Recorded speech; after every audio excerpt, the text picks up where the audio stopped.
आणि आता आम्ही निघालेलो आहोत पद्मनाथ स्वामी टेम्पलला दर्शनासाठी. पहाटेचे आता 6 वाजलेले आहेत. ऍक्च्युली लवकर निघायचं होतं, उशीर झालाय तरी पण जब जागो तब सवेरा थोडं लेट झालेलं. निघालो, बघू आता.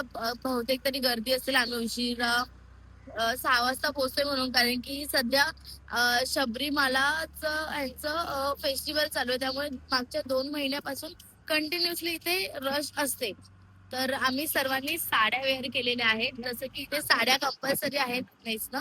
त्याच्यामुळे थोडा लेट होतच यार. लेडीज लेडीज क्या करेंगे. तो आता दर्शनाला जाऊ. आतमध्ये तर शूट वगैरे अलाउड नाहीये, पण बघू जे मंदिराचं सुंदर रूप आहे ते कसं आहे आणि माझा स्वतःचा एक्सपिरियन्स दर्शन नंतरचा तुम्हाला मी अपडेट करते.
आम्ही सकाळी गेलो होतो 6 वाजता रांगेमध्ये आणि आमचं दर्शन आत्ता झालं. आता वाजलेले आहेत 9:36.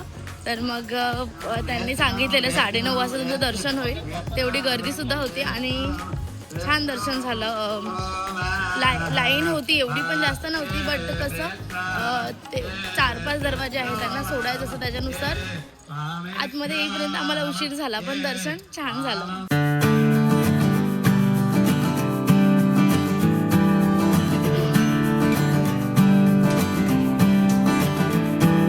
आम्ही नाश्ता करण्यासाठी आलेलो आहोत सध्या हॉटेल रेस्टॉरंटमध्ये, जे अन्नपूर्णा रेस्टॉरंट आहे. वेस्ट एक्झिट डोरच्या एकदम फ्रंटलाच आहे. तर मग आम्ही इथे मस्त डोसा ऑर्डर केलेला आहे. घी मसाला डोसा आहे, मसाला डोसा आहे आणि मैसूर मसाला डोसा आहे. तर पोळी पोळी दीदीची पोळी आहे, ठीक आहे. तर मग तुम्हाला मी दाखवते. खूप छान डिशेस दिसतात. आणि आता आम्ही सकाळी 3 वाजतापासून, म्हणजे पहाटे जागोय तेव्हापासून आम्हाला थोडीशी भूक पण लागलेली आहे. फूड शो करते.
ॲनाकोंडा मूवी बघितला असेल, ॲनाकोंडावाला, त्याच्या सीन मध्ये आहोत आम्ही सध्या. बघा चारही साईडून एकदम तसा सीन आहे. खूप जास्त सुंदर वाटतंय. आणि त्यांनी मला आणि साक्षीला फ्रंट सीटला बसवलंय, तर आम्हाला असं फील होत आहे की आम्हीच बोट चालवतोय.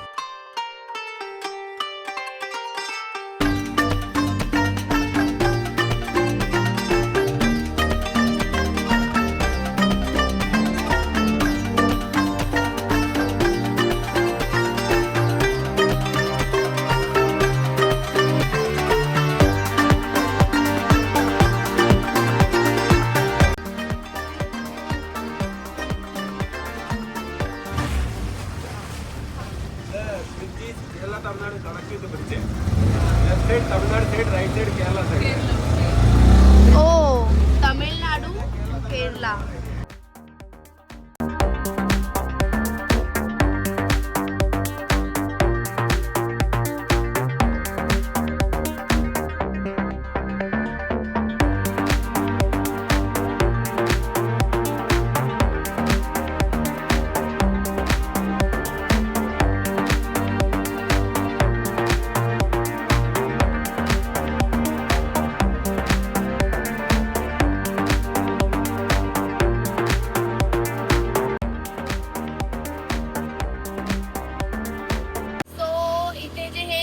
Floating restaurant. आता आमची बोट तिकडे रेस्टॉरंट जवळ थांबलेली. त्यांनी आम्हाला मेन्यू कार्ड दिले आणि मग आम्ही त्यातून फूड चेक केले आणि आम्ही फूड ऑर्डर केले इथेच म्हणजे बसल्या बसल्या. आणि आता इथे आपण आलेलो आहोत बीच वरती. हा एका साईडला रिव्हर आहे आणि एका साईडला सँड सी आहे तिकडे.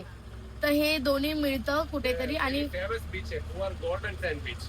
Golden The evening time, sunset time, my beach color is gold. Okay. This is just 15 minutes allowed.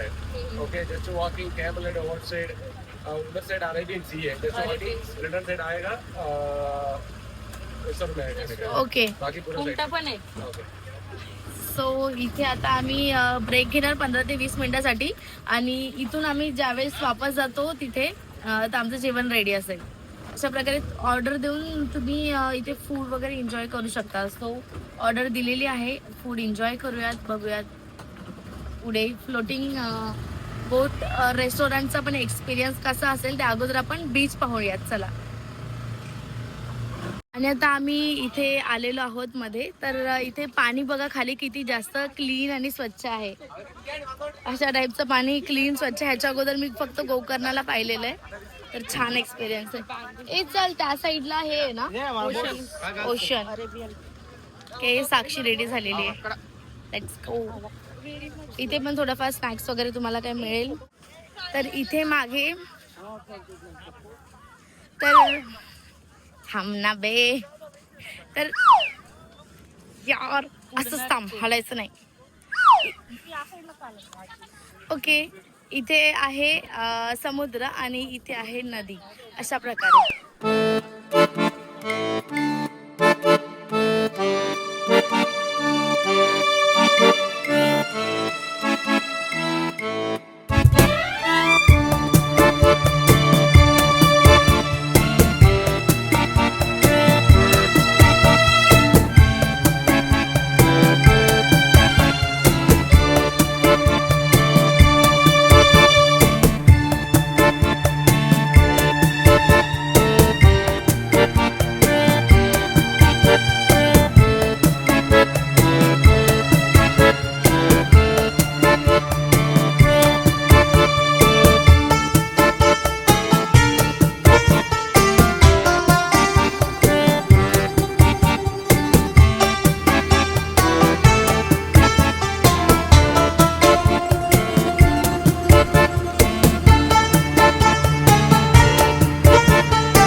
तर आम्ही आलेलो आहोत आझीमाला या ठिकाणी. आणि मूर्ती जी आहे ती शिवजीची इथून बाहेरून पण दिसते.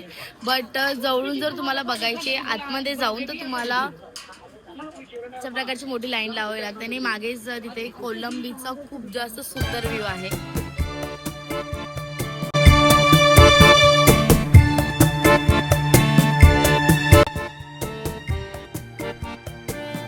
गाईज माझ्या मागे तुम्ही शिवजीची मूर्ती बघताय. मी आता सध्या आहे आझीमाला टेम्पल या ठिकाणी. आणि इथे येण्यासाठी तुम्हाला 100 रुपीज एंट्री फीस द्यावी लागते. इथे तुम्हाला इथे या साईडला हे आहे, या साईडला गुफा आहे. तर तिथून एंट्री होते आणि खालून तुम्ही सर्व गुफेतून सर्व गोष्टी बघून वरती येता. आता गुफेमध्ये 100 रुपीज एंट्री तिकीट आहे आणि का गुफेत जायला पाहिजे तर मग खूप खूप जास्त सुंदर गुफा आहे इथे. तुम्ही येता तर तुम्हाला हे जे आर्ट आहे आजही मला शिवजीची एवढी जास्त सुंदर मूर्ती आहे तर मग ती मूर्ती तुम्हाला अजून खूप जास्त सुंदर वाटेल ज्यावेळेस तुम्ही त्या गुफेमधनं येता. आणि खरंच एक एक्सपिरियन्स म्हणजे ॲक्च्युली आम्ही इथे अगोदर आतमध्ये येणार नव्हतो, बाजूलाच पार्किंग आहे, पार्किंगमधून ही मूर्ती स्पष्ट दिसत होती पण असं वाटलं की का गुफेत जायचं तर मग येताना आम्ही बोललो की चला जाऊ दे जाऊया, तेवढं लांब आलेलो तर तरी पण आम्ही गुफेतनं आलो आणि गुफेतनं आल्याच्या नंतर खरा त्या जागेचा राज समजला आम्हाला का एवढं जास्त सुंदर आहे आणि का खरंच यायला पाहिजे. तर तुम्ही येताय तर कधीही ही गुफा अजिबात मिस करू नका. तिकडे फोटो व्हिडिओ अजिबात अलाउड नव्हतं, नाहीतर मग मी शूट घेऊन तुम्हाला थोडंफार काहीतरी दाखवायचा प्रयत्न केला असता. बट अतिशय सुंदर अशी गुफा आहे ती.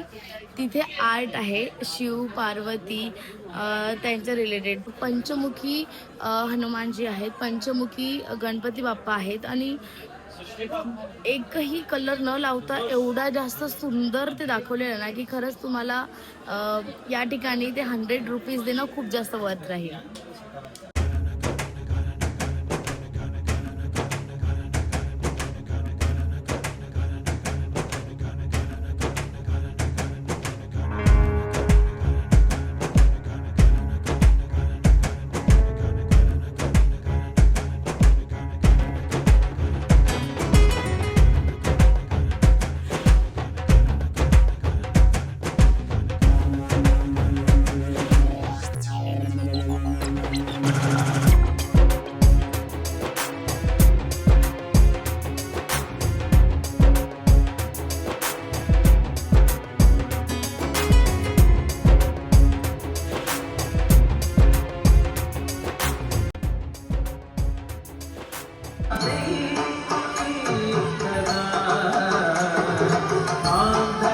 अशा प्रकारे मित्रांनो हा जो त्रिवेंद्रमचा ब्लॉग होता तो याच ठिकाणी एंड करते. पुढच्या जर्नीमध्ये तुम्हाला पाहायला भेटणार आहे कन्याकुमारी आणि तिथले प्लेसेस. एका दिवसात तुम्ही काय काय व्हिजिट करू शकता. आता मी त्रिवेंद्रमवरनं निघालेली आहे कन्याकुमारीसाठी. व्हिडिओ आवडला तर नक्की लाईक शेअर आणि फॉलो करा. तुमच्या फ्रेंड्स आणि फॅमिलीसोबत नक्की शेअर करा. त्रिवेंद्रम आणि कन्याकुमारीमध्ये एवढा डिस्टन्स नाही आहे, 1.5 ते 2 तासामध्ये तुम्ही जाऊ शकता. तर कन्याकुमारी जे आहे ते आपल्या तमिळनाडूमध्ये पडतं आणि हे आपण त्रिवेंद्रमध्ये होतो ते आपलं पडतं केरलामध्ये पडतं. तर मग केरलावरनं एक स्टेट चेंज करून दुसऱ्या स्टेटवरती जाते, ते सुद्धा एक्सपिरियन्स खूप छान असतील. आणि ट्रेनची जर्नी तर स्टार्ट झालेली आहे. भेटू लवकरच पुढच्या व्लॉगमध्ये. बाय.